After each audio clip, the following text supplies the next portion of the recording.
Greetings, Starfighters, and welcome to Shameless Cashgrab Second Opinions. I'm Morgan, And I'm Robin. formerly of Geek of All Trades. And we're here to add our 2 cents worth on the films Arkle rated as best of set for the first 6 seasons.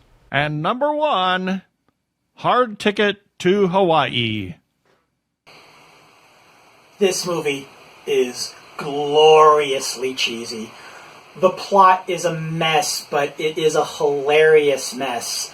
The giant snake, the ineffectual villain we're all supposed to be afraid of. The fact that the good guys forgetting about one of the villains was a deliberate plot point.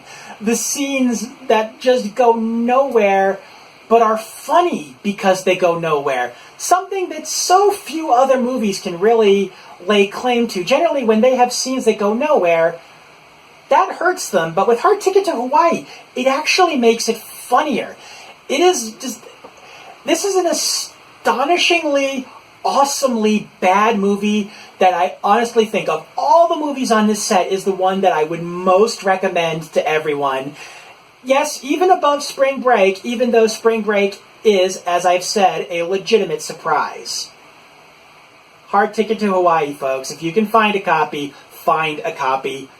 Totally worth it. So, Season 2 of Shameless Cashgrab, the Life's a Beach collection. Obvious pun is Really obvious. pun. And the one that Arkle bought the set for, Hard Ticket to Hawaii.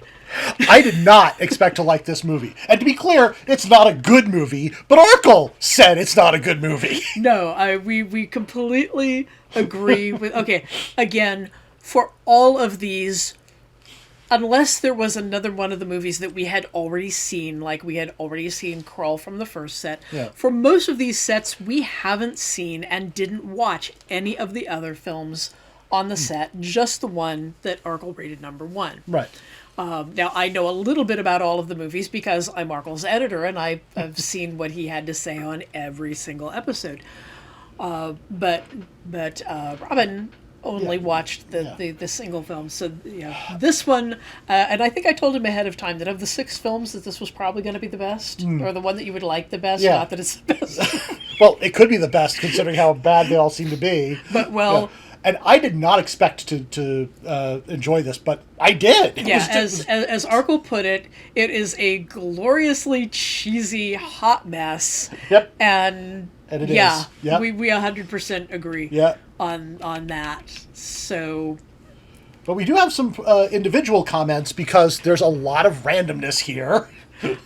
basically, we had a text file open while we were watching the film and just made little comments as we went, and we decided, okay, how are we going to work this in? Let's just read the comments, and if it comes off a little random, that is entirely appropriate for Hard Ticket to Hawaii. It'll give you about as much of an impression as you can get of this thing from audio alone. So, one of the first things I noticed is I remembered Arkle's time to tits counter, and the time to tits on this one was 1:26. I don't know if that was long or short compared to the rest of the movies. I think it was on the short end, but then again, given this director, that was kind of his thing. Yeah, I certainly hope it was on the short end.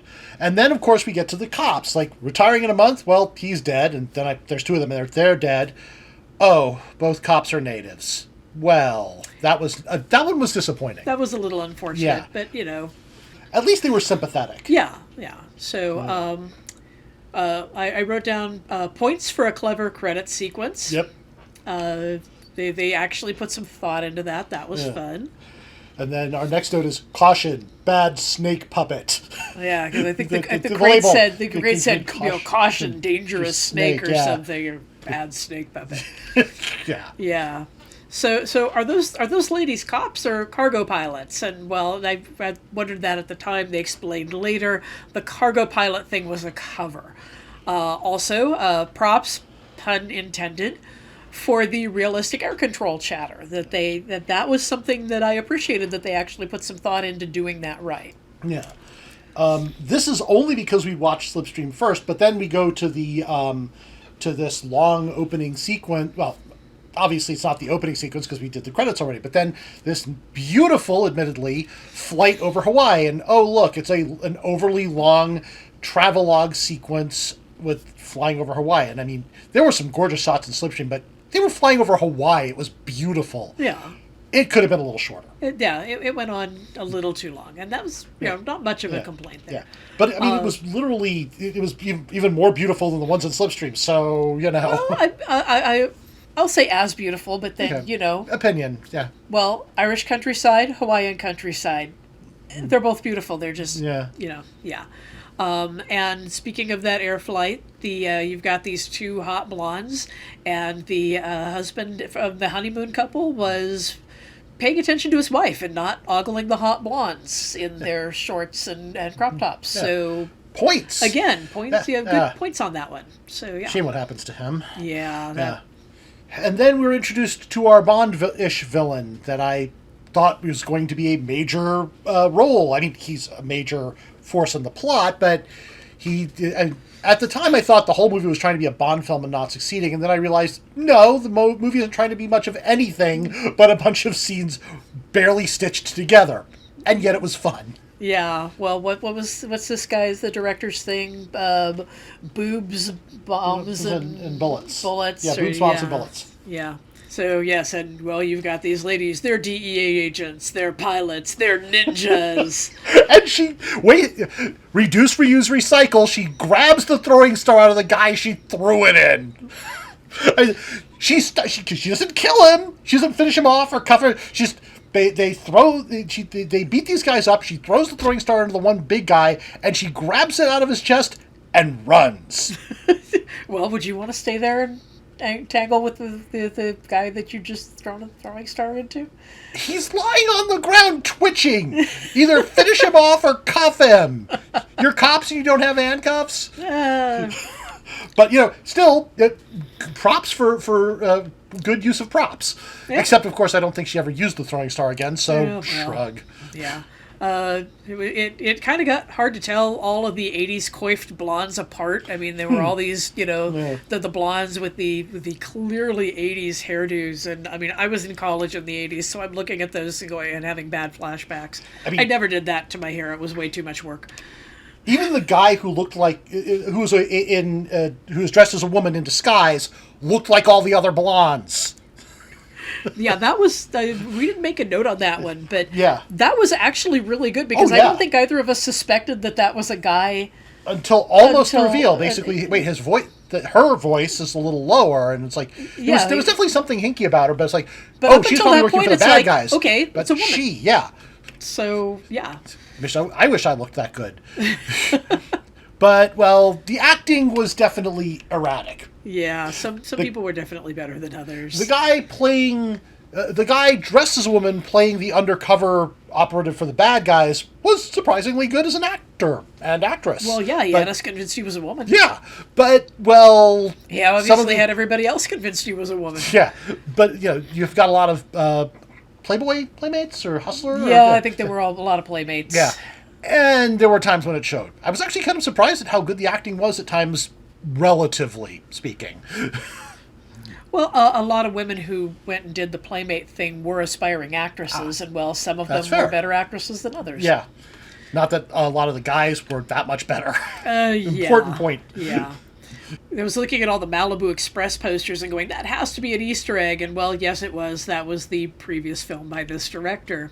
There was the bit with the airport. Yes, and then there's plot. And somebody cuts the phone line, and they're on the radio to the guy who manages the air cargo business. And I'm like, maybe tell him that he couldn't reach you because your phone is out, and maybe tell him, have him contact somebody, the authorities or something, instead of just, we'll get back to you. Yeah. What does he call people on? The snake.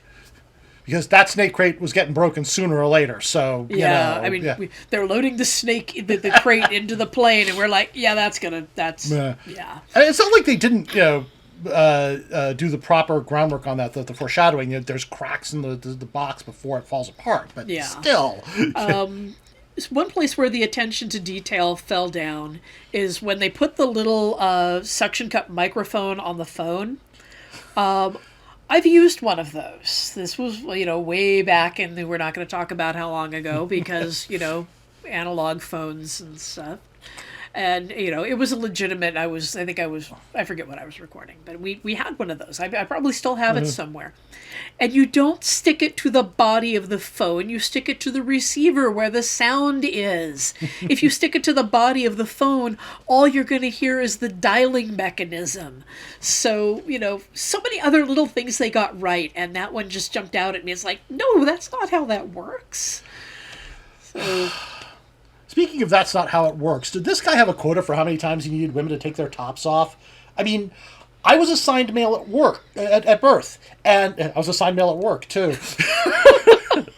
It was boring. It's like, oh, they're taking off their tops again for no apparent reason. Seriously? Oh, look, more tits. Yeah, exactly. Yeah. Admittedly, non-binary assigned male at birth, it's gotten boring overall. But this movie was just again... But you also prefer women. So, the attraction is in the right direction there. Theoretically. I'm not attracted to women in that way, so I'm like, oh, yeah, more boobs, big deal. And then I was the same way, and, well, we had to make a note of it. Yeah. So, oh, hey, yeah, there's a snake in this movie. We've, all this other stuff has gone on, and, we've completely ignored the snake. And, until it shows up again. Yeah, so, hey, there's a snake. Needs more badgers. Yeah, I think they'll make the whole film on mushrooms. And then the infamous the guy on the skateboard with the inflatable doll scene, which actually makes a little more sense than he was using it to hide the gun. Well, yes. But still, what was the doll filled with? Hydrogen? Oh, yeah. The humanity! Yeah, for that matter, what was the guy filled with? He blew up the same way the doll did. Boom! Okay, how much did you... I blame the drugs. Lungs filled with iron? That's it. He was filled with explosive drugs. Side note, it's clear that the asshole producer, the character in the movie who's an asshole producer, not the producer of the film, is supposed to be unlikable. Yeah, we don't know enough about the people who actually produced the film to say one way or another. But the character in the film, the producer is... Yeah. Given the way... there were efforts against sexism in the 80s. It's not like the 2020s is the only period that people have started to attempt to get clues about these things. People have been fighting back against sexism since, at least the 60s. And, well, the 20s. We could go on a while about that, but the point is that he's hitting on these actresses, and it's very clear from context that he's an asshole. You're not supposed to sympathize with him, and I give the movie points for that. Yeah, him and the maitre d'. Oh, yeah. It's like, they're there for comic relief. we're looking for a seat. He goes, how about on my face? I'm like, and I love the comeback. It's like, why? Is your nose bigger than your dick? I forgot that. That was a great line. Yes. Like, they never get physically kicked in the nuts, but they get metaphorically kicked in the nuts all through the film, and it's glorious. And considering the target audience of this film, that's actually extra points for that. Yeah. A little more random thought theater. It feels like somebody had two ideas for a movie. It's like, let's make this movie, or we could make this movie, or we could make that movie, or hey, why don't we just take both of those ideas and just mash them together into one film? Yeah. The snake movie, the snake version of Jaws, and the really low rent Bond, D-list, E-list, Q-list Bond villain. Well, as Arkle has, he's got the ampersand list YouTuber. Yeah, there we go, yeah. He was an ampersand list Bond villain, which is perfect for this series. Yeah. Oh, yes, and then there were the sumo wrestlers for no apparent reason. Big-lipped alligator moments, the movie. This whole film was... we'll have to put a thing in the show notes to the TV tropes page for big-lipped alligator moments, because this film was full of them. Yeah, have you ever been mistaken? I've never been mistaken for a man. Have you? Yeah, Aliens did it first. I mean, it was a decent line. It was kind of a ripoff. But yeah. And more softcore porn. I mean, okay. All it needed was really bad 70s music. 70s music. But it was the 80s, so they had 80s music, which wasn't quite as bad, although... I mean, okay, that's what people are... I mean, there's an audience for that, I guess. Yeah. Well, again, that's what this director was known for, bullets and boobs. I guess it was decent softcore porn. I'm really in no position to judge. And hey, the Bond villain is back. Kind of like, we had the snake, and then we didn't have the snake, and we had the Bond villain, and then we didn't have the Bond villain, we had the snake, and now we're back to the Bond villain. Like an hour later. Like, oh, hey, he's here too. And, she was upset about the thing with the phone. There's a Razor Frisbee at one point. And the Razor Frisbee could have been done well. Or at least, not as ridiculous. And this is a ridiculous film. I mean, the guy's blowing up. And it doesn't pretend to be anything other than a ridiculous film. But even with that, if you've ever held a Frisbee, you know how much it weighs. If you've ever held a razor, you know how much it weighs. You cannot throw a Razor Frisbee into a dude's neck. You might be able to cut a carotid artery because it's very delicate there, but it's embedded in the dude's neck. Are you kidding me? Too much, even for Hard Ticket to Hawaii, which is saying a lot. And when we're talking about people hitting things, these guys, too many of them look like they all went to the Imperial Stormtrooper Marksmanship Academy, and then there's the scene where they're actually working with the guns, and the guys talking about needing practice. It's like, okay, that's lampshading the fact that all the shots were bad. Yeah. Although I love how it happened because like these two guys, the one hero and the one villain, are shooting each other, all missing. The guy's friend shows up, one shot, one kill, and turns to his friend and goes, "Practice."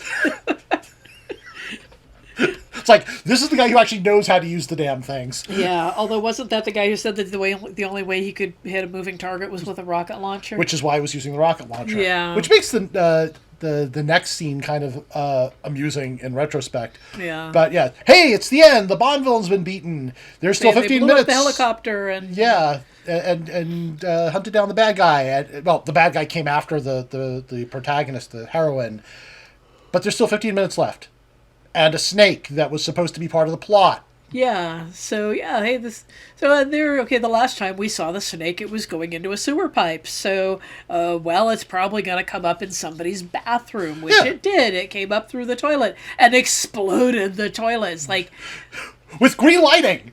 Yeah, with it's like, what the hell kind of snake was that? Is that the Hulk snake? I don't know. Gamma radiation. Yeah, the Hulk doesn't emit gamma radiation.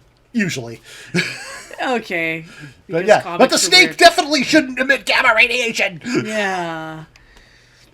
So then it's a moving target. So the guy hits it with the bazooka. The snake that exploded out of the toilet. And he hits it with the bazooka. And it doesn't explode. Now the snake doesn't explode? I mean, then he shoots the thing's head off with his gun, which is kind of, it's kind of almost like a joke, which, I mean, the whole movie's a bit, it's just, why not? Yeah, I complained about the Mononoke school of marksmanship, where the guy decapitates people with one arrow. That's what this guy did with his gun. And it's just as ridiculous as the Razor Frisbee moment, but I didn't have a problem with it because it was just, I mean, once you have the toilet exploding with green smoke and lighting and everything, it's like, yeah, sure, why not? Why didn't the rest of the snake go flying when his head got blown off? Who even cares at this point? I laughed. If you had fun, you won. This is definitely the sort of film that you watch with friends so that you could all laugh at it and do this and do what we did. Yeah, I don't know that sitting through the rest of the movies on the list is worth the one. But I could recommend Hard Ticket to Hawaii as a cheesy hot mess of a good time. Yeah. So bad it's good. Yeah. I mean, mostly. But yeah. Greetings, Starfighters. Robin here again to make a shameless book plug for Discami Publishing's Absolute Power, a modern superhero tabletop RPG supporting adventures across the entire power level spectrum. I'm happy to be the lead writer on this sequel to Silver Age Sentinels, with Mighty Mark McKinnon presenting the most robust version of Tristat's 4th edition to date. The Kickstarter for Absolute Power launches on February 8th. The link is in the show notes. Please look forward to it!